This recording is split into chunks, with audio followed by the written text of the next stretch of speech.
Hey everybody, what's going on? So, about a month and a half or 2 months ago, my oldest brother Shane decided that he wanted to show off his culinary chops a little bit and make some dish once a week on Sundays that he wouldn't normally make just on a Monday or Tuesday.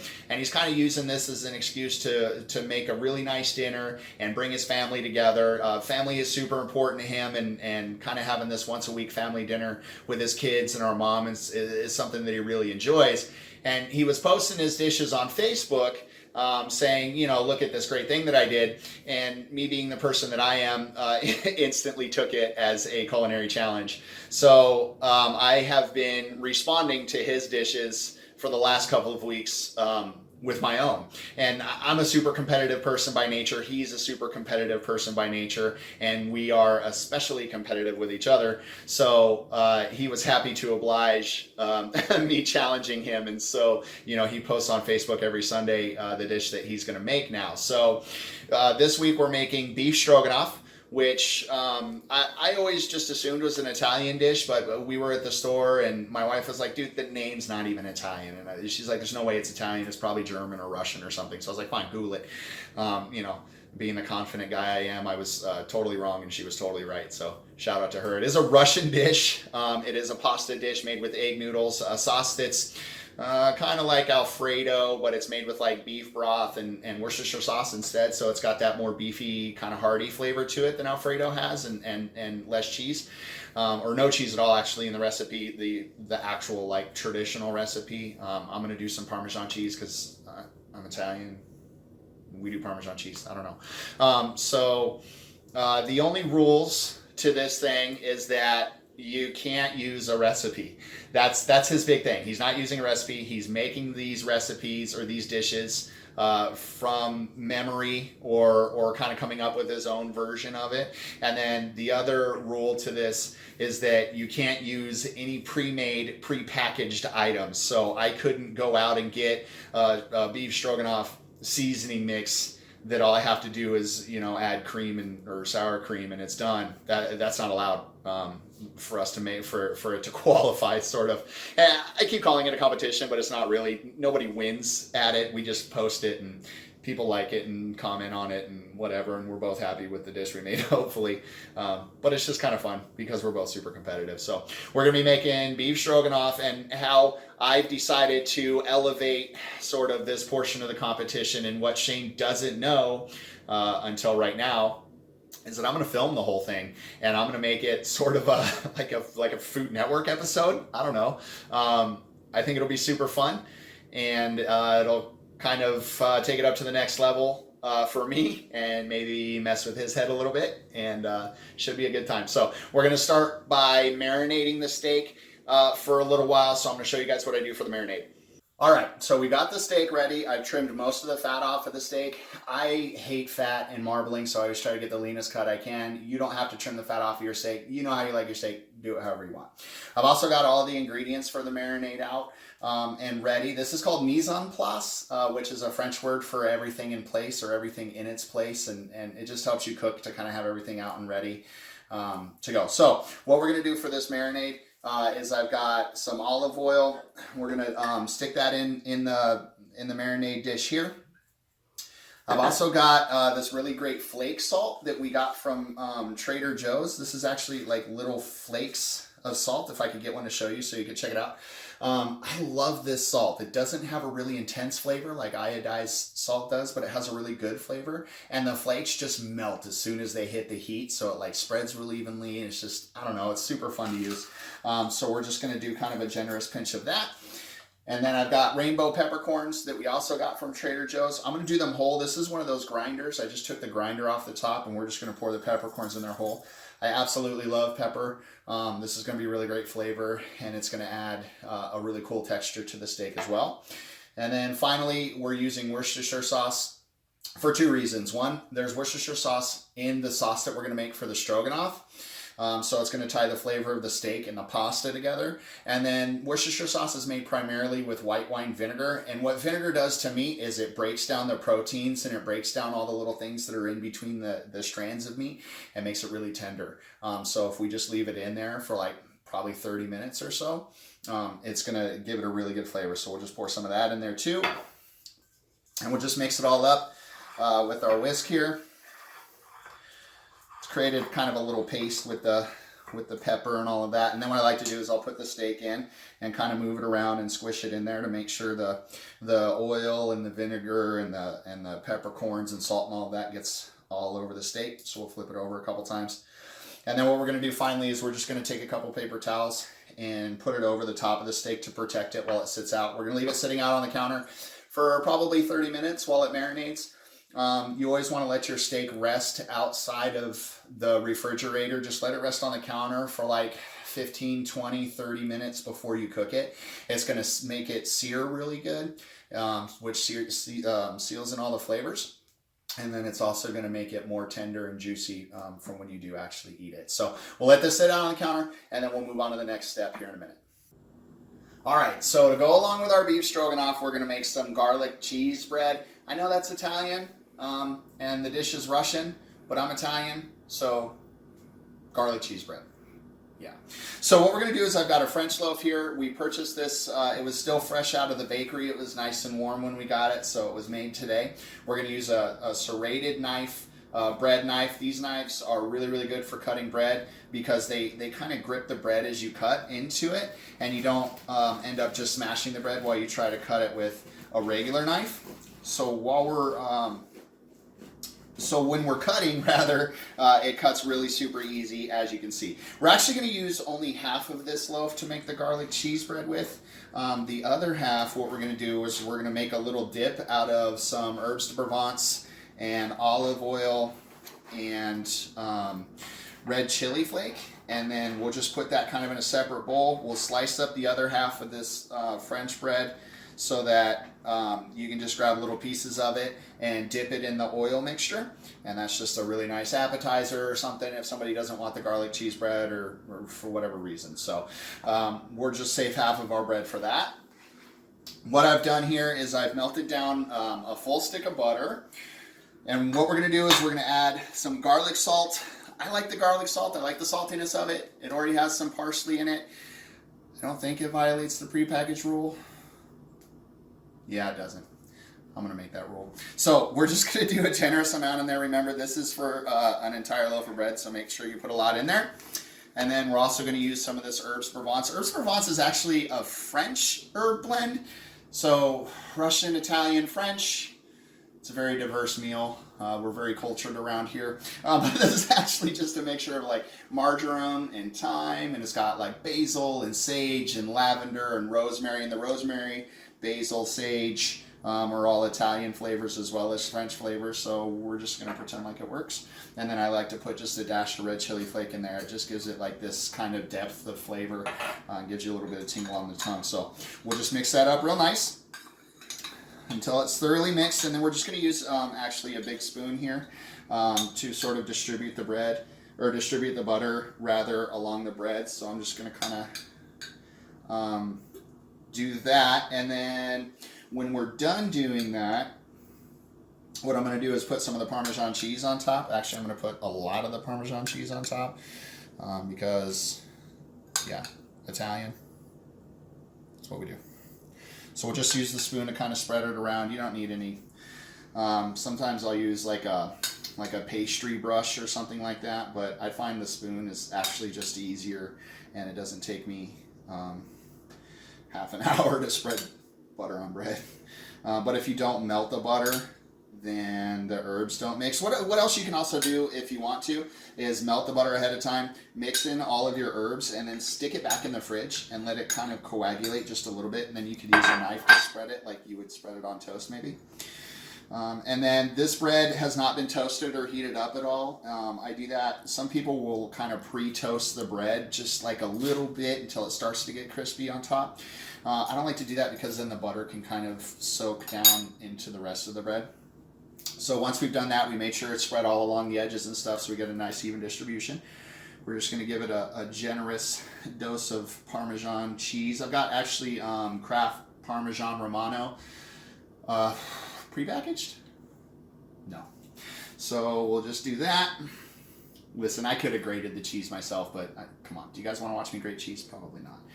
Do I want a grate cheese? Not really. So, nice generous topping. Let's use our spoon to kind of finish spreading that around a little bit. Make sure we get all the edges, because who wants a bite of cheesy garlic bread that doesn't have any cheese on it?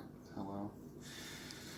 All right, cool. So then what I've got is a perforated cookie sheet. What's cool about the perforated cookie sheet is that it allows the heat to come in underneath and toast the bottom of the bread while the rest of the oven is toasting the top. So I'm actually just going to throw that on there right in the middle. I've preheated the oven to 350 degrees. We'll put the garlic bread in there for like 10 to 12 minutes, just until the Parmesan cheese really melts and kind of starts to brown and caramelize. That's going to release all of the best flavors.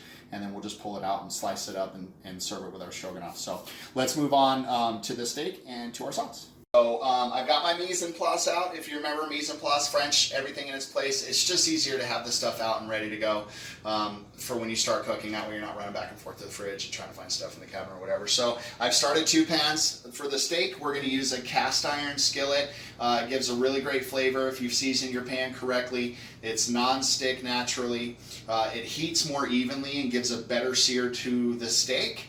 And then it actually, cast iron kind of holds the flavor of everything you've cooked in it, so it just, the more you cook in it, the better the flavor gets. It's kind of weird like that. So I've got some oil in that pan. We're going to cook our steak in there. I've got some oil heating up in this pan. This is going to be for our sauce and mushrooms and all of that stuff. So we're going to go ahead and start the steak. I've got this oil. The pan and the oil is screaming hot. I've got it on like medium high.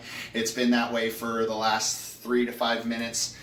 So hopefully what happens when we put our steak in, which has been sitting out for the last 30 minutes or so in our marinade, is we're going to get a really nice sizzle. So let's pull this out and throw it in. That's exactly what we wanted to hear. It's perfect. Okay, so we're going to cook this steak. We want it like medium to medium rare, depending on, you cook it however you like it. I like it about medium, so I'm going to do 4 minutes on either side, and then I'm going to transfer it and finish it off in the oven for about 5 minutes. While that's starting there, I'm going to start some garlic. I've got 2 garlic cloves here. We're going to throw that in the oil, and I've got about like maybe a quarter of a large onion.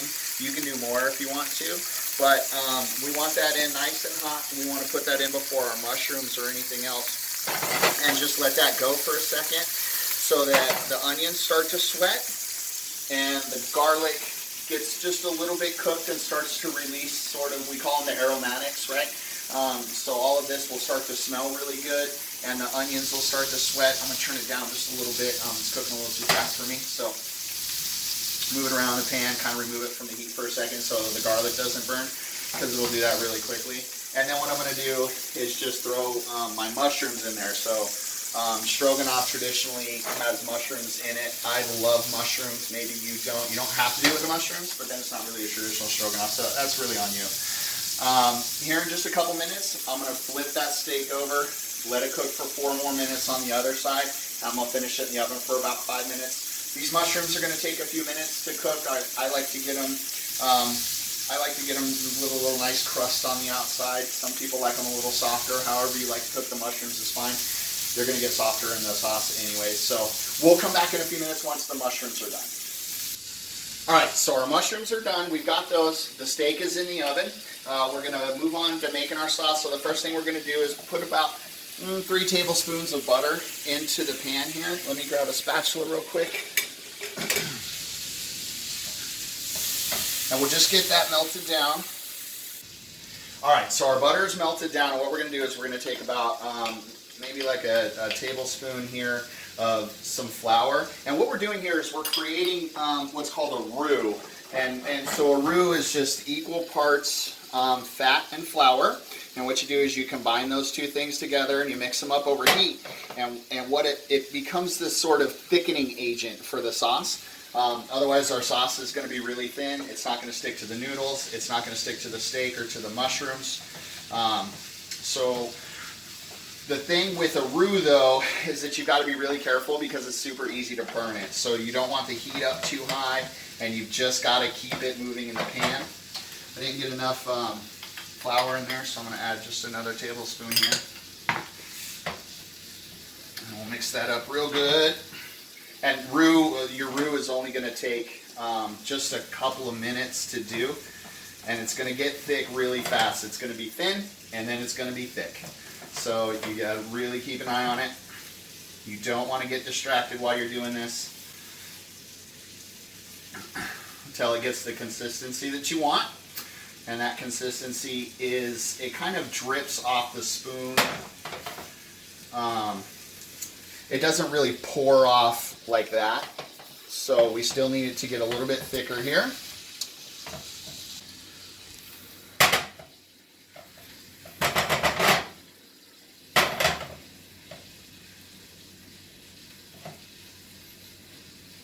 Okay, so we let our roux bubble for just a little bit, and we can tell that it's done if we just run it in a pan like this. You see how it doesn't really like pour straight back into it, like a liquid would just cover that up right away. So we can see that our roux is done here. If we let it go too long, what happens is it burns, it gets really thick brown. This one's brown because we have the mushrooms and the onions and the seasoning and stuff in there. So we expected it to turn a little bit brown. That's actually okay. Let's go ahead and throw in, we've got some beef broth here. I've got about 2 cups of beef broth. We're going to throw that in, and we're going to heat that up a little bit. We're going to stir in the roux so that the roux can thicken and thicken our beef broth up a little bit. We're also going to throw in probably a teaspoon or so of Worcestershire sauce for that really great flavor.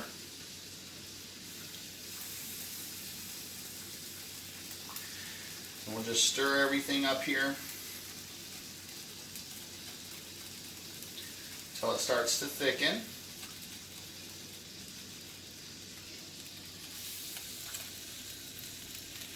So you can see now, you can see the colors changing a little bit. You can see that the consistency is getting thicker, so we're going to turn this way down so it doesn't keep thickening up. And we don't really want it to boil or bubble at all. If we do that, then the sauce could break, and what that means is that the liquid separates from the roux, and it becomes this really weird consistency, and it's just really unappetizing. There's nothing wrong with it. It's not like it's unhealthy. It's just a really kind of awful consistency. I'm also going to throw in here towards the end, we're going to throw in about ½ a cup of sour cream to start and just see how that goes. See how that looks, but we'll get it all stirred together before this bubbles up too much. And we'll just get that nice and stirred in. We've got our heat turned down to low. Once we get the sour cream in, we really don't want it to bubble at all. We're not trying to simmer this at all. I'm not trying to do any of that.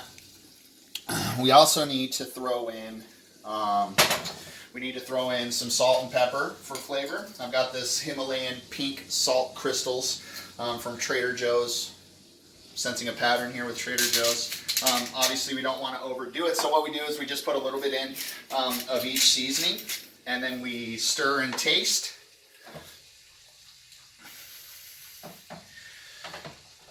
And tasting it, you know, if we overdo it, we can't take any of the salt out. But if we underdo it, if we're tasting it, then we can actually, you know, obviously we can add more. So just grab a spoon here real quick. Taste that sauce. Yeah, just a little bit more salt, not much. And that sauce I think is going to be done, so we're going to throw our onions and garlic and mushrooms in as well. I got to pull out the steak too. That time is up. Look at the sear on that. Oh yeah, that looks good, doesn't it? Oh, yeah. Okay, cool. So let's throw that in there. And then all we've got left to do after this is to grab our noodles, stir everything in here together, top it up with a little bit of Parmesan cheese, and slice our steak, let that rest. So what we're going to do is I'm going to let the sauce rest a little bit so that I don't overcook it. We're going to pull the steak out and let it rest too. It's really, really key to let your steak rest. If you don't let the steak rest, then what happens is the second you cut it open, it actually, all the juices leak out of it, and all the work you've done is kind of destroyed. So You definitely just want to let it rest. The rule of thumb is to let it rest usually for about as long as you cooked it. We cooked ours for about 9 minutes, so we don't have to let it rest that long. I usually just let stuff rest for about, like steaks rest for about like maybe 5 minutes before I slice them open. That gives it a chance to finish cooking too. It's going to cook another half a temperature or so. So if you like your stuff medium, do it between medium rare and medium. And then when you let it rest, it'll cook itself up to medium. All right, so we got the noodles done. I'm just going to toss them into the sauce here. Use my tongs that I used on the steak to sort of, you know, gently mix it in so that we don't break all the noodles apart. And then what we'll do is we'll just come over here, serve it up in the bowl. Make sure we got some mushrooms in there.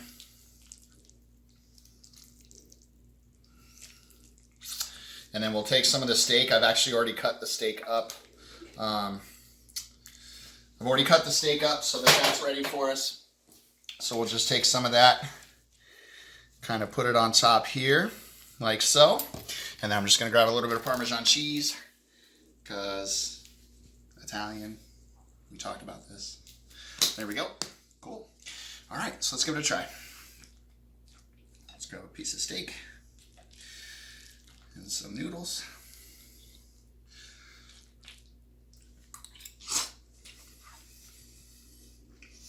Yeah, that turned out really good. The sauce is super salty. Not super salty, but just right salty, sorry. You can taste the pepper on the steak. You can taste the sour cream. It's got kind of a little bit of a bite to it. Same thing with the Worcestershire sauce. The mushrooms are fantastic. I think this dish turned out pretty good. All right, guys, we'll see you next week.